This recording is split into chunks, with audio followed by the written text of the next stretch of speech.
Hi,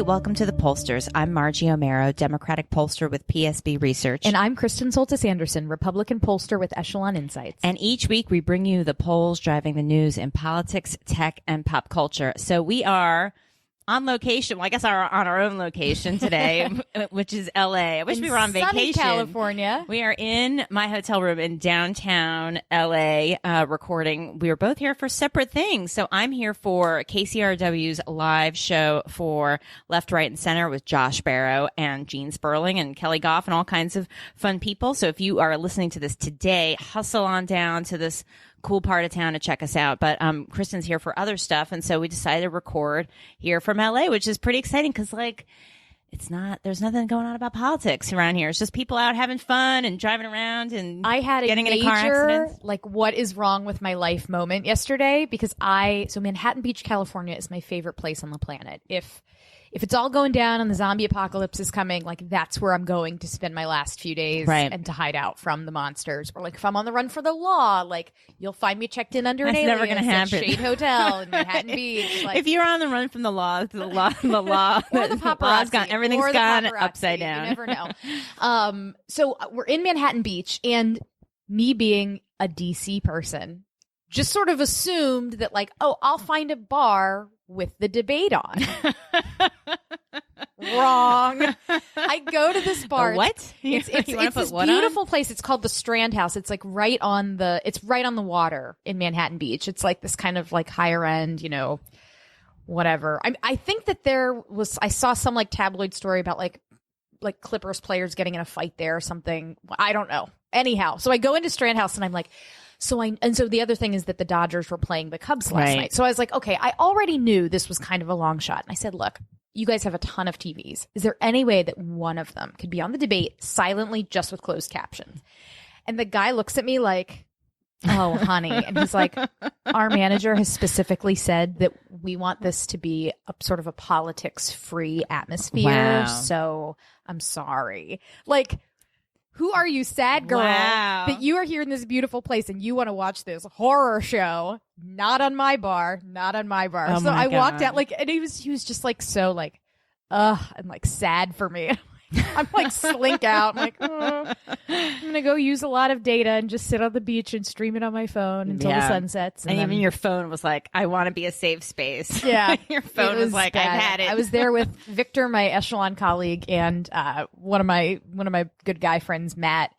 And we wound up walking up to an ice cream parlor. I'm standing in line at the ice cream parlor, watching this on my phone, thinking I'm going to order ice cream and sit outside on the beach, and that's going to make this wholesome. better. And I don't know if it actually made the experience that much better. Well, I watched the debate with two of my girlfriends who live out here and who both used to work at the NewsHour, so they are political folks. And then I was exhausted. I'm too tired. I've been on a flight. It's East Coast time. I got to go back to my hotel. And I checked in. I said, I need a wake up call at 1:15 because I had to do NPR this morning, 20 minutes away. And they said, girl, what has gone wrong in your life? And I said, I got to talk about the debate. And they're like, what? It just made no sense whatsoever. So we both had some sad tales, but we're here and day is now sunny. I feel we're pretty clearly not in a swing state, though, for people to be so totally disconnected from the election. We are in a ballot measure state. That's true. My favorite is that when you're driving into LAX, there are two billboards right next to each other that say, yes on 61 and no on 61. And there's a zillion it's just all wall-to-wall radio ads for every single thing that's on the ballot. So we don't envy you. That's a lot of stuff to remember how to vote for. Or do polling for. Hey, call us.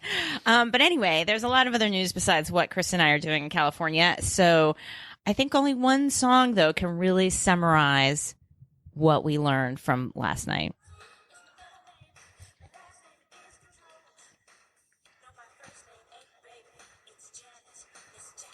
Yes, Miss Nasty Woman gave that bad hombre a beatdown. What are the top lines for this week? Well, if you watched every debate, including the undercards, that is over 50 hours of your life that you will never get back. But hey, we're done. Woohoo! We're in the home stretch, guys. So we're going to talk a little bit about what the polls look like as we head into the final laps of this race. We'll talk about whether or not Trump's allegations that this election is rigged are the sorts of things that people agree with. We'll do a brief McMuffin alert and let you know what's going on down ballot with some of these Senate races. Is Trump actually transforming the GOP into the sort of party that accepts affairs, Vladimir Putin? How do you poll on Trump's potty mouth, things like groping? We'll talk about the polling that's come out on Trump's problems with women and a whole lot more. So the first thing that I think kind of frames up what's going on pretty nicely is this Pew poll that I just can't get enough of, which is 81% of Americans think that the candidates don't even agree on the basic facts.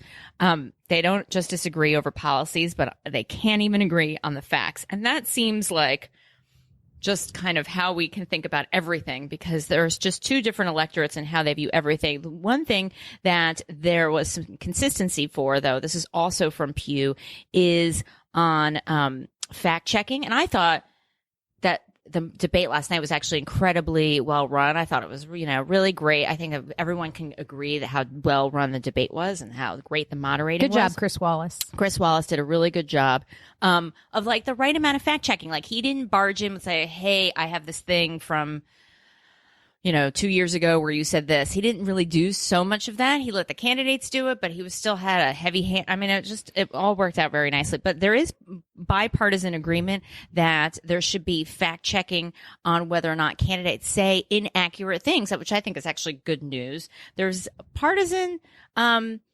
divide, though, on whether or not the news media should emphasize offensive statements, whether they should give extra coverage when candidates say something really offensive. And that you see Clinton voters saying, yes, we should have that. And Trump voters saying, well, I don't know, maybe we shouldn't emphasize when people say offensive things. So that's one of those things. I don't know what comes first, the chicken or the egg there, but it is quite interesting view toward fact checking. So anyway, that's the poll of the week. What do we think we've learned so far in terms of the polling from the debate last night? Well, again, the snap polls, they're just a brief snapshot of what we think might have happened. And it does not appear here that a lot of minds were really changed. CNN's post-debate poll has Clinton winning 52-39. YouGov's had roughly the same result, 49-39. It wouldn't surprise me if this breaks down almost entirely along the lines of who people were already voting for. If you were already voting for Trump, you probably thought he won. If you were voting for Clinton, you probably thought she won, which I think in the aggregate means this is a loss for Trump, not only because more voters pick Clinton than Trump, but because he needed something to change the game. Right. He's down. He's down in so many state polls. He's down in national polls by wide enough margins that he needs a game changer if he wants to win this election. And this debate was a chance for one, and he didn't get one. No, I mean, I think that's clear. And, obviously it takes a little while for the debate news to marinate, but I don't think the debate news is going to tell a different story. I mean, even Trump, he tweeted out 3 a.m. that he won the debate. I guess he found some kind of his cockamamie online poll farm, then he can rely on. But that's kind of Did you see, by the way, that Clinton supporters were trolling by Clinton was winning the Breitbart poll last night. People had wised up. Yeah, as I was going to bed, I noticed people tweeting out screen grabs from Breitbart that enough Clinton supporters had gone to Breitbart. That's good.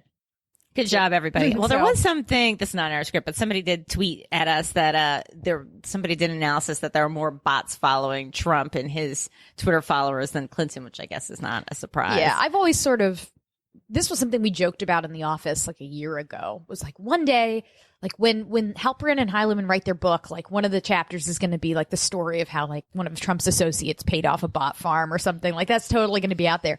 And then there were all of these instances where we'd notice different accounts tweeting identical things, and they were all accounts that kind of had the same, the whole account was I'm a mom of 3 and a hashtag MAGA, gonna take America back from those who don't want to destroy my country. That's the Twitter bio. You signed up for Twitter just because of Trump. Right. Just to troll the world. And you happen to be tweeting the exact same things as these 5 other accounts. It's just a coincidence. That's kind of weird. It's just a coincidence. Well, here's another alternative that Trump could do, I guess. And if you can't win the election by persuading hearts and minds, you can persuade people that the vote doesn't mean anything, that the vote is rigged. And this is something we've seen him flirting with for a while.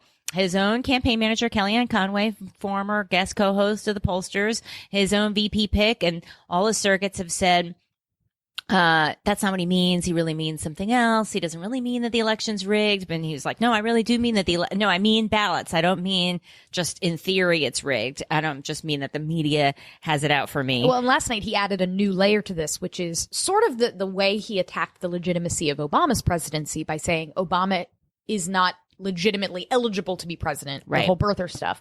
So in last night's debate, he said Hillary Clinton should not legitimately be allowed to run for president because she's a criminal. Right. So this was him merging the lock her up with the rigged election into one sentence. Right. Someone beautifully inaccurate, made up, crazy sentence. And, now we are, and we've talked about this a lot, like, how has this election forced pollsters to ask questions that we would not normally ask? So Pew asks, is it important for the candidate to publicly concede if they lose? So it turns out people think, yes, it is important. In fact, most people think it's very important. In fact, a majority of Trump supporters think it's very important. Sorry, I thought it was a bug. I mean, it is a bug, but it's a fly. It's a fly. I've been doing battle with that fly. I thought it was like a way scarier Kristen. bug than a fly. We're not in Manhattan Beach here. I'm all hyped up on coffee bean. I got a lot of caffeine going We got to put up with some flies, okay? We're not in we're not in the fancy part of town. So anyway, so that's something that Pew asked. Morning Consult and Politico asked about.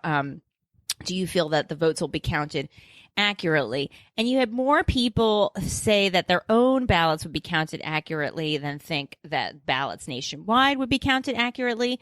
But there's wide divergence here based on party and who you're voting for. I mean, you have Trump voters be like, just about basically evenly divided between whether they're confident that the ballots nationally will be counted accurately or not confident, which is pretty troubling. There was another question. Do you think that raising questions about the democratic process and accuracy of the election results is necessary or dangerous?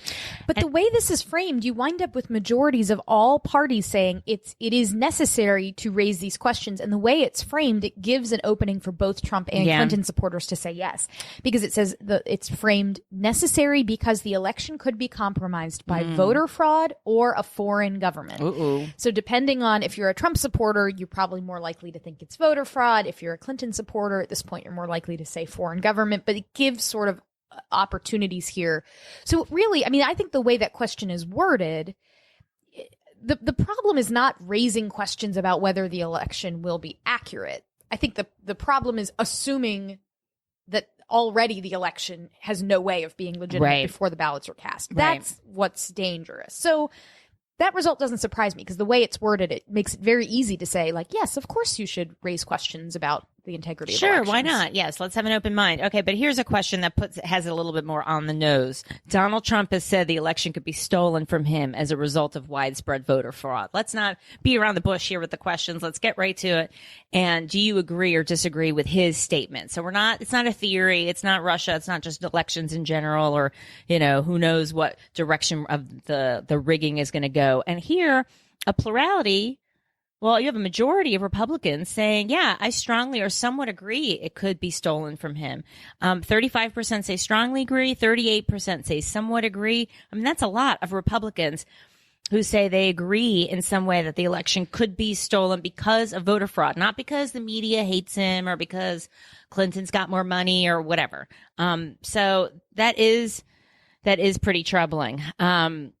And, we're not going to get to all this today, but there's, Democrats argue with a lot of merit, I think, that this didn't just happen in the last couple of weeks. This is part of, something that's been going on for years where, Republicans have been seeding some doubt as to whether or not elections are accurate or whether there's, voter fraud or whether, people are voting too many times. And, this is not like this is the first time we've ever had this conversation about voter fraud. And it's always happened in this kind of similar way. So I think that's part of what we're seeing here, but obviously Donald Trump has taken it to a whole new. And this he's turned it up to 11. I was amused in the debate that they brought up the Emmys thing. We're like, this is not the first time Donald Trump has claimed an election was stolen from him. So Donald Trump's just not a great loser. It's not a skill he has. No. Being good at losing. Well, we're going to find out, I think, exactly how good of a loser he'll be. But we'll talk about the map and where it is in a little bit. Well, and this final question in this morning consult poll that is extremely relevant to our interests is, do you think that the public polls in the 2016 presidential race are generally accurate,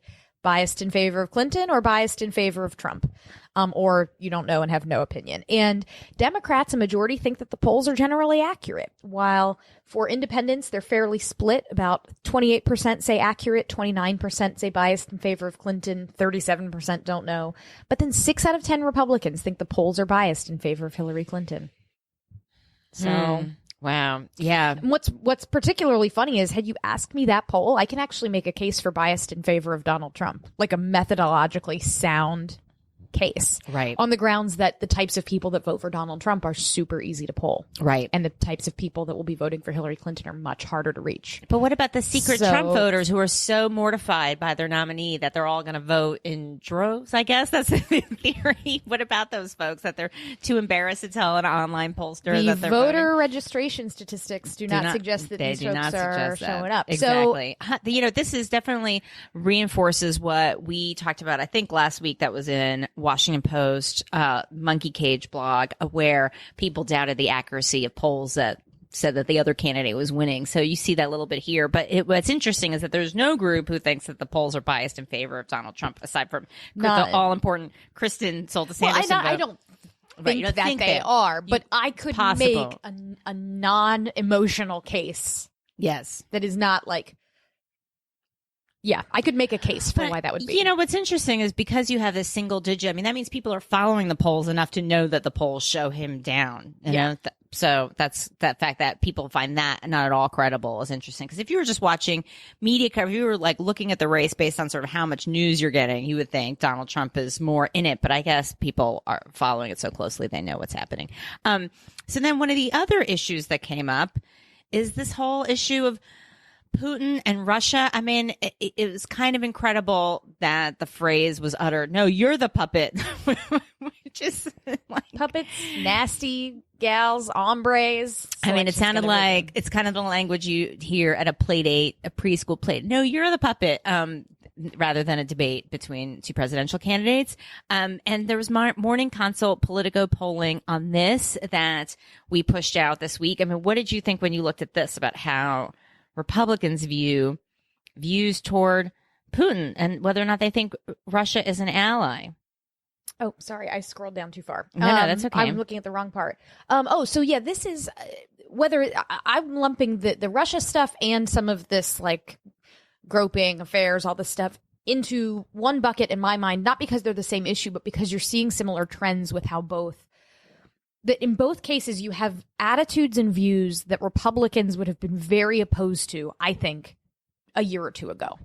That now, because Donald Trump has pushed things in one direction, people are following the leader. Right. And now, all of a sudden, the party of Ronald Reagan, the party that stood up to Russia in the Cold War, now has a more positive view of Putin, I think, than you would have expected. And I think if you go to the article, and we'll link to it, that Trump voters feel a little bit more, and they don't break Trump voters out in the tabs, but they do in the article, that Trump voters feel stronger toward Russia than do Republicans overall. Right. That normally I would have expected to see much more of a party divide, with Republicans being much, much, much more strongly opposed to Russia, just because of historical, like, Cold War, fight the commies. And like, remember 4 years ago, Mitt Romney got blasted because he said Russia is our number one geopolitical foe. And people on the left were like, ha ha ha, you're so stuck in the Cold War. That's so stupid. Right. And now we're like, wait, no.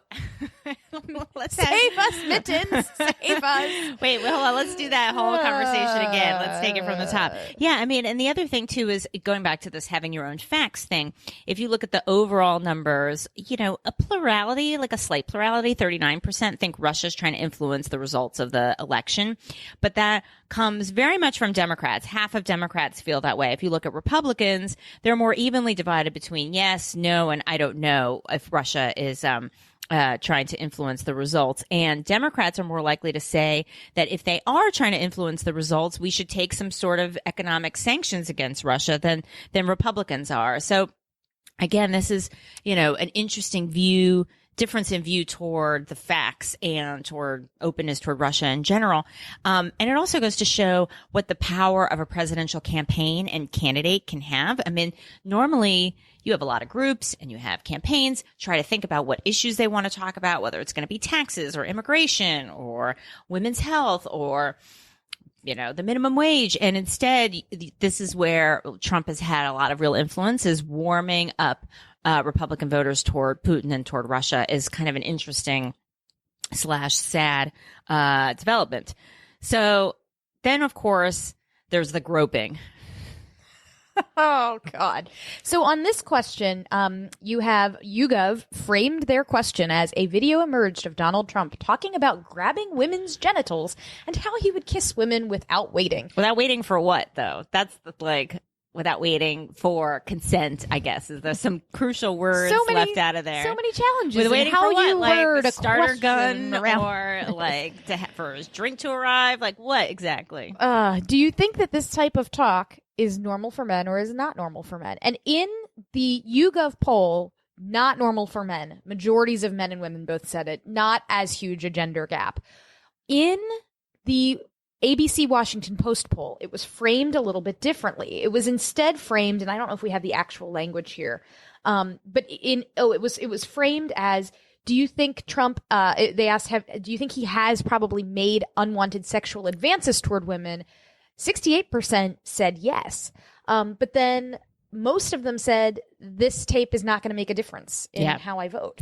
And they asked a locker room talk question in that same poll, and it was, do you think that Trump's comments are typical locker room talk by men, or do his comments go beyond how men typically talk about women?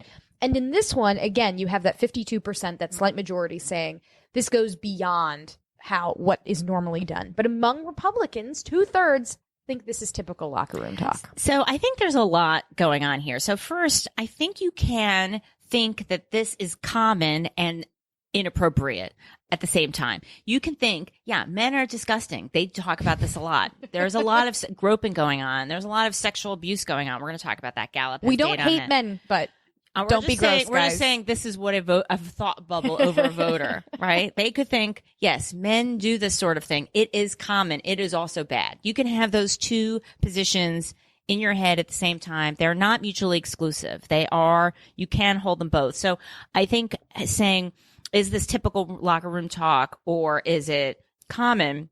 I mean, or is it beyond what men usually do? I think that's just one piece of this kind of conversation, right? The other one is, do you think he actually, the question that was in the Washington Post ABC poll, do you think he actually did that? And on this question, there is not a lot of difference by party. That's what's interesting. So do you think Trump probably has or has not made sexual advances toward women?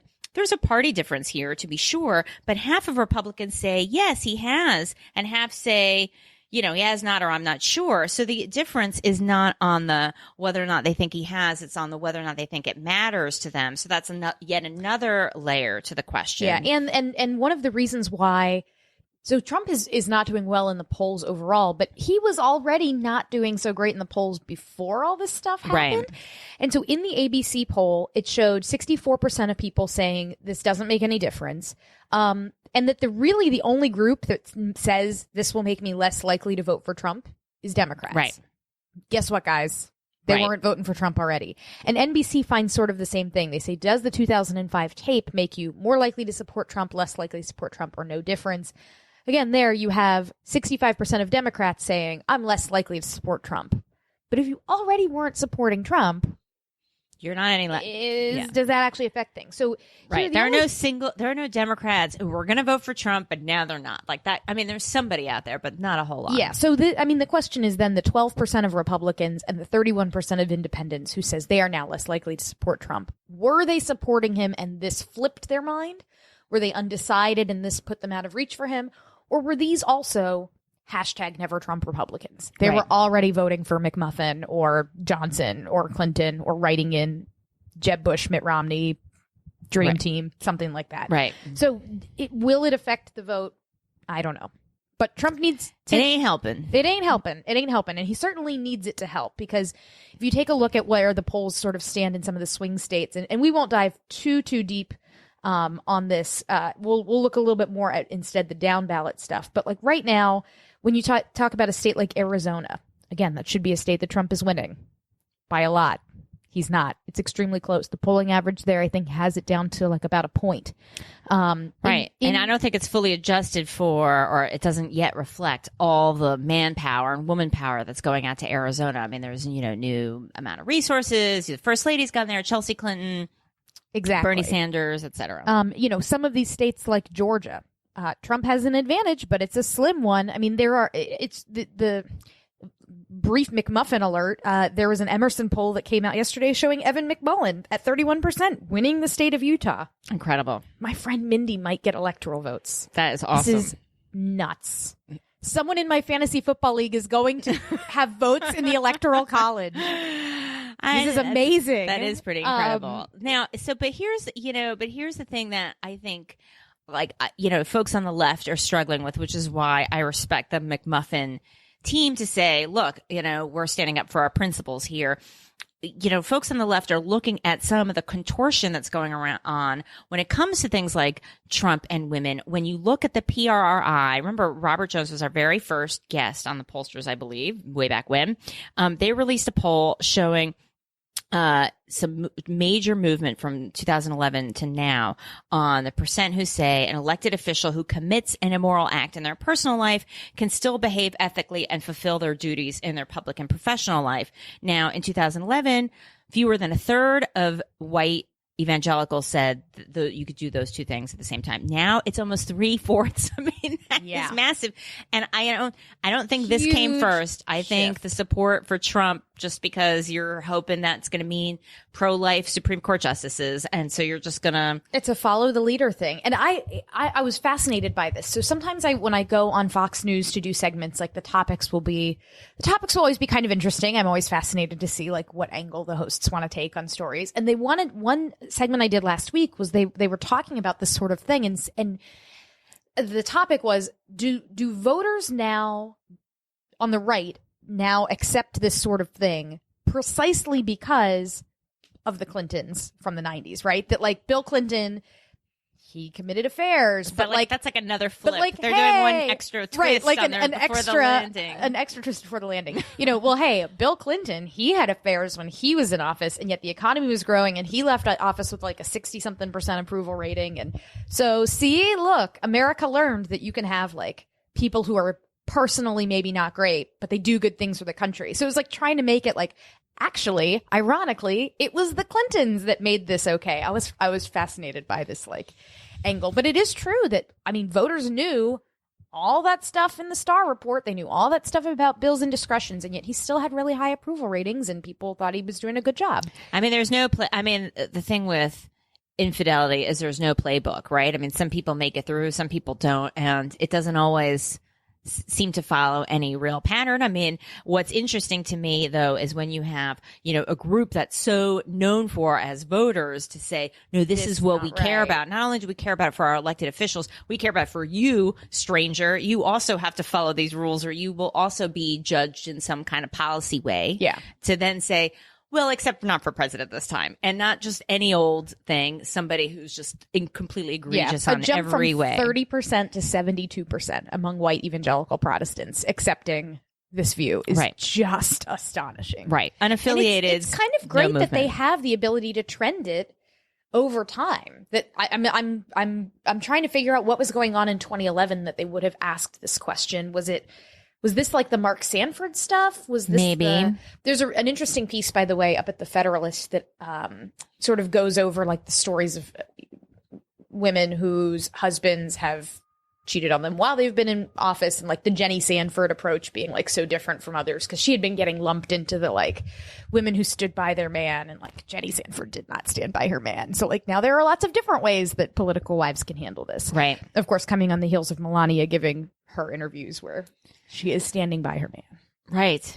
I mean, it's obviously incredibly complicated. But you also now, by the way, have white evangelicals who are less likely to say that strong religious beliefs are very important to the candidate that they choose. That back in 2011, you had 2/3 saying that it was very important to them that their president had strong religious beliefs, and another 28% saying very important, and that or somewhat important. Sorry. So very important has fallen from 64 to 49%. Less than half now say that's important to them. So the interesting thing will be the next time there's a presidential primary, or in states that have Senate or congressional primaries in the next, 2018 in the next midterms, are you going to have evangelical voters now say, you know what, I'm less interested in having a candidate come here and tell me about their journey, their personal religious journey. I just want to know how they feel about taxes or X, Y, and Z. They don't need to themselves personally, follow the same faith as me. I don't know if we're going to see that trend. There's a lot TBD there, but it would be an interesting development. So, everybody's kind of now, Trump's thoughts on rigging aside, people seem to be thinking that the race is now kind of baked in. But what is not baked in is what's going on down ballot.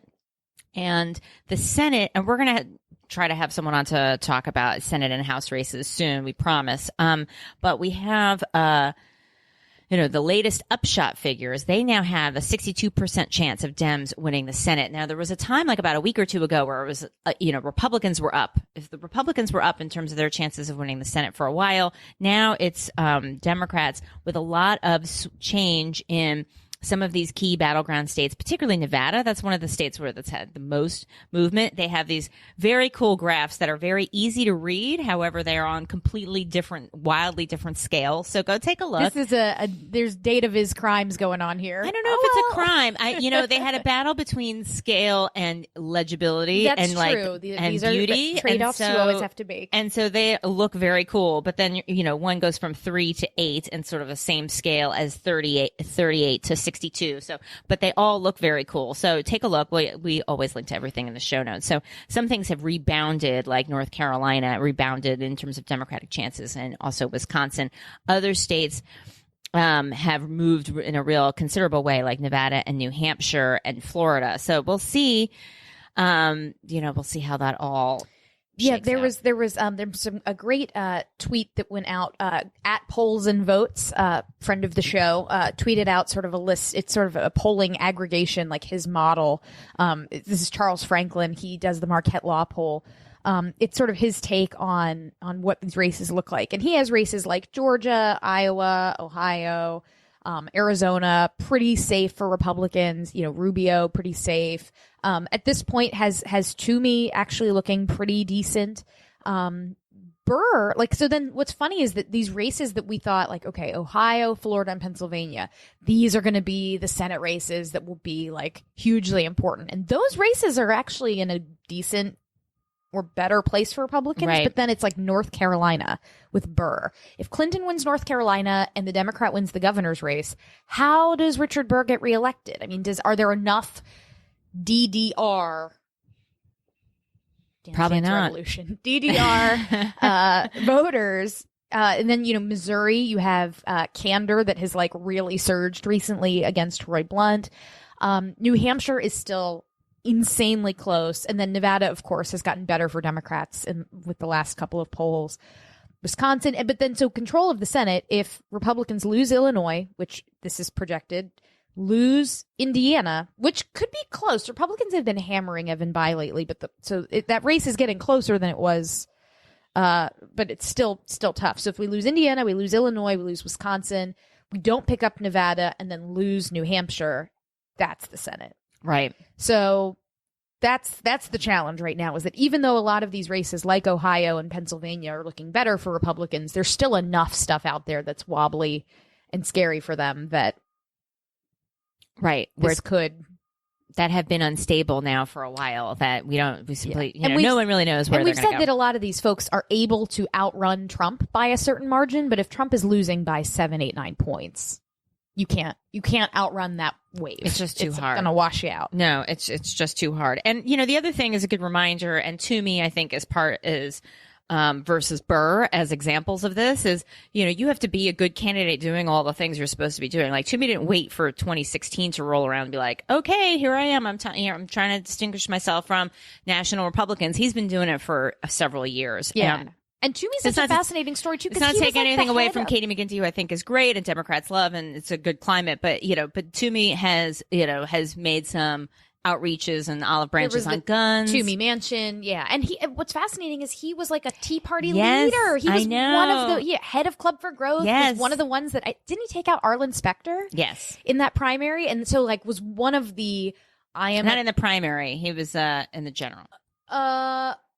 Oh, I thought. Well, yes. No, when I Specter was a Republican. Then was he a switched Republican, party, right? And then that it kind of looked. Yeah. So that was Arlen Specter, the Arlen Specter spectrum.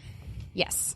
So anyhow, that was the Senate is still looking pretty dicey for Republicans, and I think in the last 3 weeks, I don't know if there's time enough to shift resources away from the presidential, but it would not surprise me if that didn't begin to occur. Well, I'm right. The other thing too is Trump has taken money off some of the smaller markets in Pennsylvania. So whatever that means for anybody, I don't know. But that's, another sign of that state is not looking good. So last but not least then for our show today, we want to leave you on a nice, gentle note. We're going to leave you on a gentle note. Well, so USA Today did some polling with Rock the Vote of millennials that came out this week, showing Hillary Clinton at 68, Trump at 20%.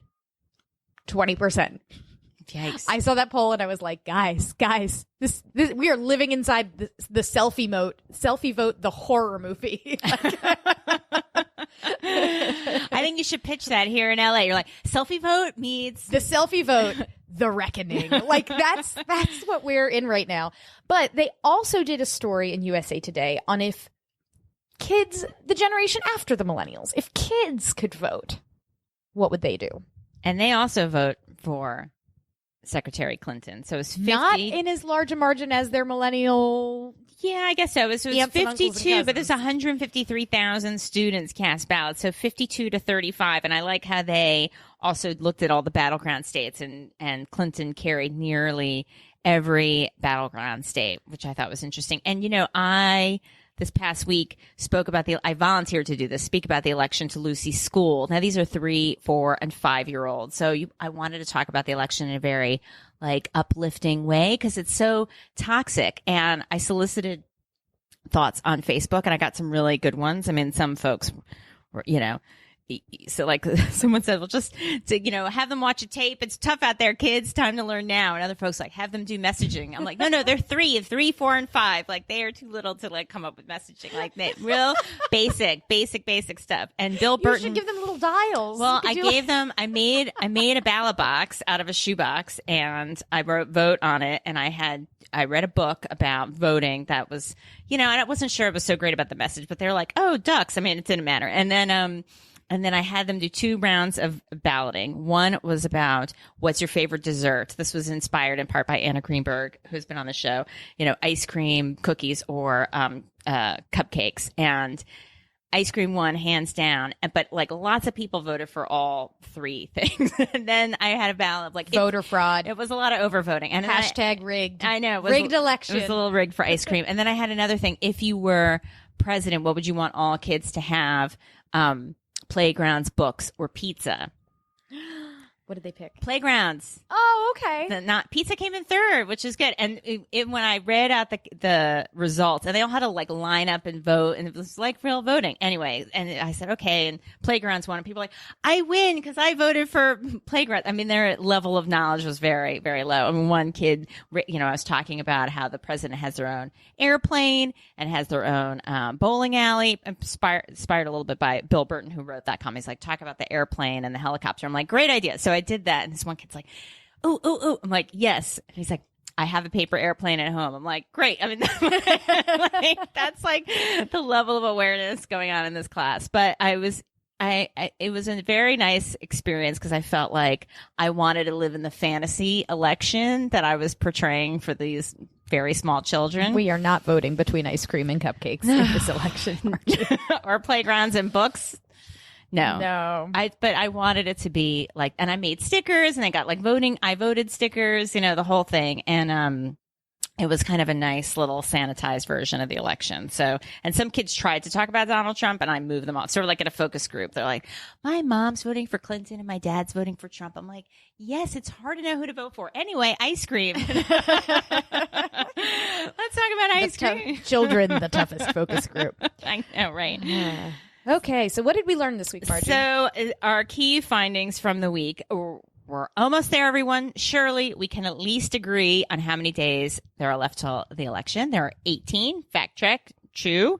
Is it okay to call someone nasty or a bad hombre or to shout wrong at someone who isn't wrong? What if you disagree with them on policy? Wrong. No, it's not okay. Fact check. No, you can't do that. Is it okay to fantasize about being in a preschool election? Wrong. Or to daydream about what shows you're going to binge watch after the election, which is what I'm doing currently.